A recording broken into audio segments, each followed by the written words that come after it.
Hello, my name is H McKinley, and I'm an author. I started writing in 1994. I was sent abroad as a young Canadian diplomat on my first diplomatic assignment to Zimbabwe, very far away from home. And I used writing to take myself to this fantasy world, the setting that myself and some friends had created as part of a role-playing game environment. I think we were playing RuneQuest 3 at the time.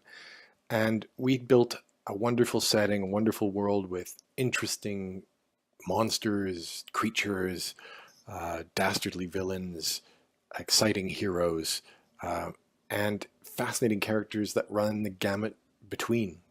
And going there allowed me to feel a little less homesick. As I carried on writing, I realized that I wanted to know more and more about the stories going on. Here I am 24 years later, and I'm still half living in that world. My inspiration, what inspired me to write, was partially that wonderful setting that myself and my friends created. I found it engaging and exciting, and I wanted to find out what the stories were going to be that were happening there, what was going on, what was happening to the people that we developed. I started living and writing and creating stories that were happening there. Then I was pulling into that environment some of the things that I was seeing in my work. So as a diplomat, as on this diplomatic assignment that I spoke about earlier, I was responsible partially for updating Ottawa about what was going on in the civil war in Angola. And I would go to Angola every now and then. I would meet with the United Nations. I would meet with the government. I'd cross the front lines and meet the rebels. I'd be arguing for promotion of human rights and for peaceful settlements to the conflict and negotiated outcomes. But I was seeing some really interesting things that were fascinating and that I hadn't really seen in a fantasy setting before. And so I wanted to take these dynamics and put them there. So one of the elements is that there's very rarely bad guys who look at themselves and think, I'm a bad guy. Most people in most conflicts think they're doing the right thing for the right reasons. And that said, there were some horrible things going on in that civil war. The leaders of both sides were willing to inflict horrible atrocities, and not on their adversaries, but on their own people, all in the name of this conflict that they wanted to win so badly. I'm sure that there were passionate believers in the cause on both sides, but I'm also sure that there were some very cynical people that were taking advantage of the conflict to advance their own interests. I wanted to write something like that. And so that served, that boiling pot of interests and causes and conflict served as the inspiration of my first novel, the Gallows Gem of Prallyn, that I put out, that I finished in 2000, but I've put out in 2015. And it's a story of a kingdom with a very, very powerful state church, so powerful it has its own standing army. And there are a bunch of people that want religious freedom. So they put in place a plot to try to pit the crown against the church, weaken both, and then undertake a coup d'etat. If you can get rid of the king, you can change the laws. And whether or not they succeed, you'll have to read. But you can see from that this is a story of people that are perhaps have a noble aim, but these are also people that are willing to sacrifice lives to achieve that aim.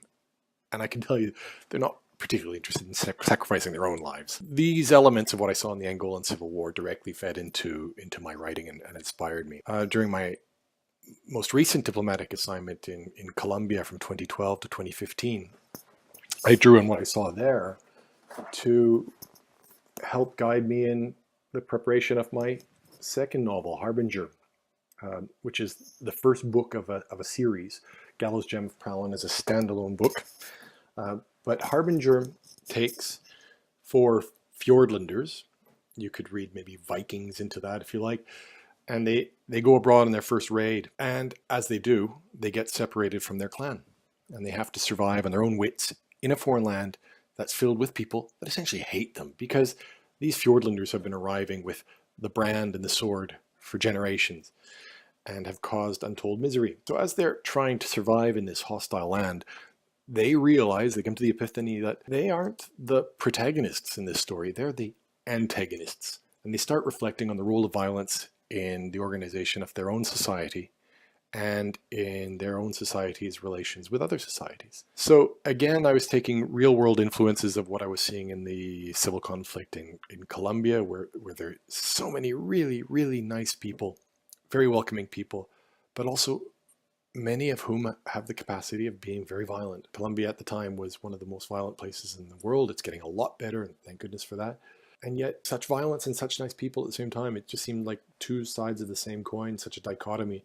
And I wanted to see if I couldn't base a story around that. And so that's what Northern Fire, that's where it's anchored. I think that the more that I can derive inspiration and ideas from what's happening in the real world, anchor them in this fantasy setting, I think that it'll generate really interesting stories. I deal with writer's block by going for a walk in the woods. I take my dog Sanja and I go for a walk. Luckily in Canada, that's easier to do than it might be in many parts of the world. I find that if I just get out of the office environment and I walk and I don't think about what I'm writing, but it's percolating. I go on hikes with my wife, and we up in the mountains of the Sierra Nevada in Colombia or wherever. If we're hiking for 8 hours, I'm thinking.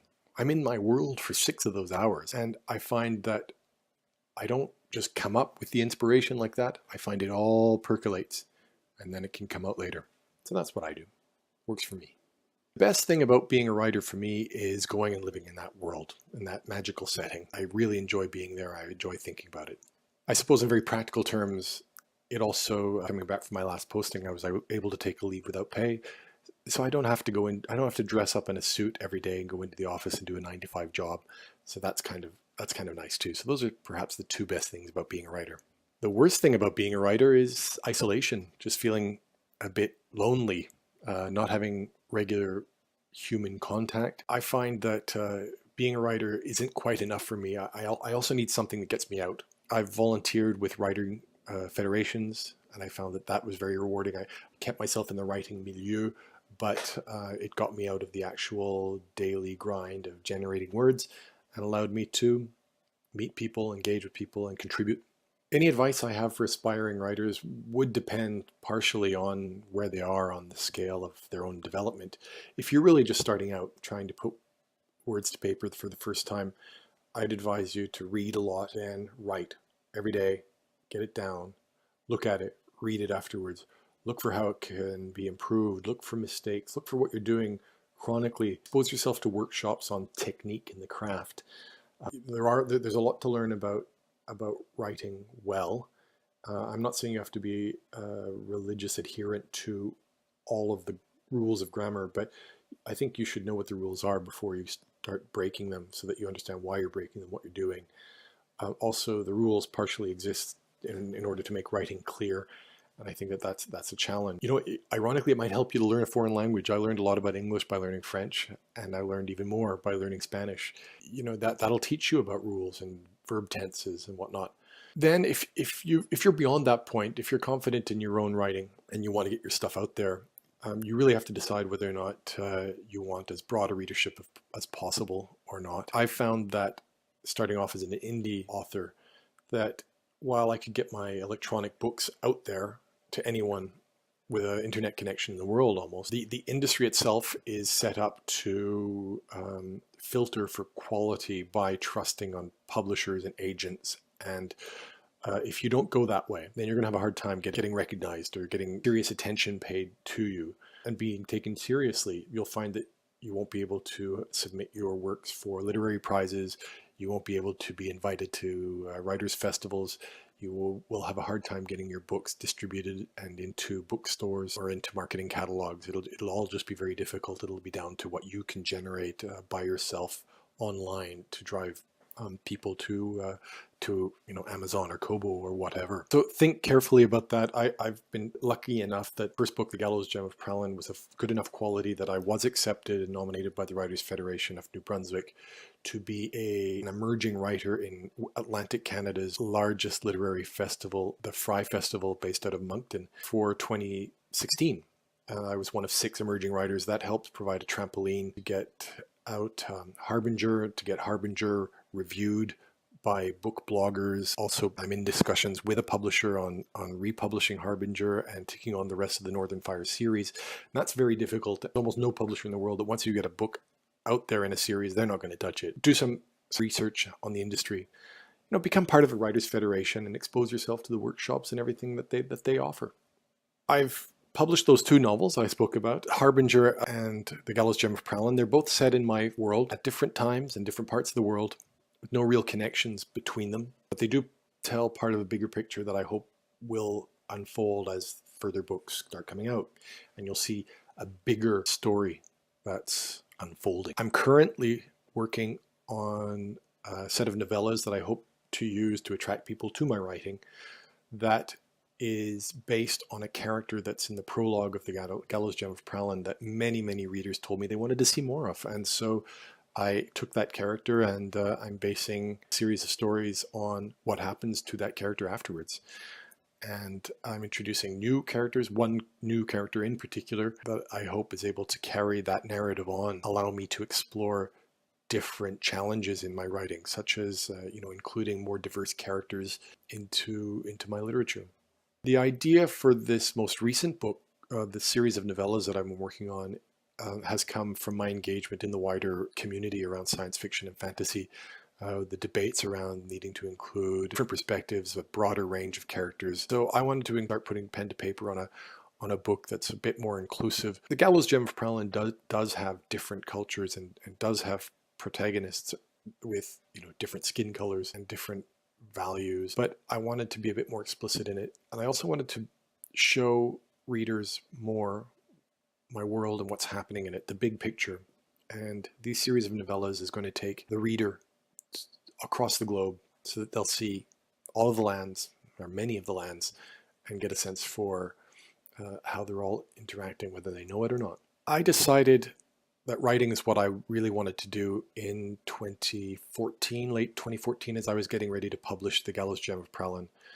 I was finding myself at work at lunch breaks or whatever, traveling between meetings. And I was thinking less and less about my job, my day job, and more about writing and publishing and my fantasy setting. And when that posting terminated and I had a chance to take a leave without pay, I leapt at the opportunity, and so far, so good.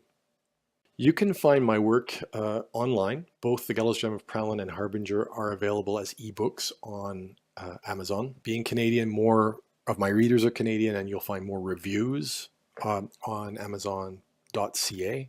But I think there are some reviews on the regular Amazon site and the Australia site and the UK site. You can also, if you're interested in hard copies, you can contact me and my online store via my website, which is ianmckinley.com, so IANMCKINLEY.com. And hopefully with this burgeoning relationship with the publisher with whom I'm in negotiations, that my works will be made available on a wider platform of bookshops, because at the moment, really, in terms of hard copies, they're only available in Atlantic Canada or Ottawa and Toronto. Through the website or online. A final piece of advice is that if you are at the verge of getting your work out there, do a quick Google search to make sure that there isn't a writer of erotic science fiction that has the same name as you. Yes, that's happened to me. I'm starting to market myself as Ian H McKinley now. If you go online and look for my stuff and find signed work by Ian McKinley, and it seems a little risque, well, that's because it is a little risque. I haven't read it myself, but I've been told that it is very different from my fantastic realism. So look for Ian H McKinley, and you'll find some really good books. My name is Ian McKinley, and I'm an author.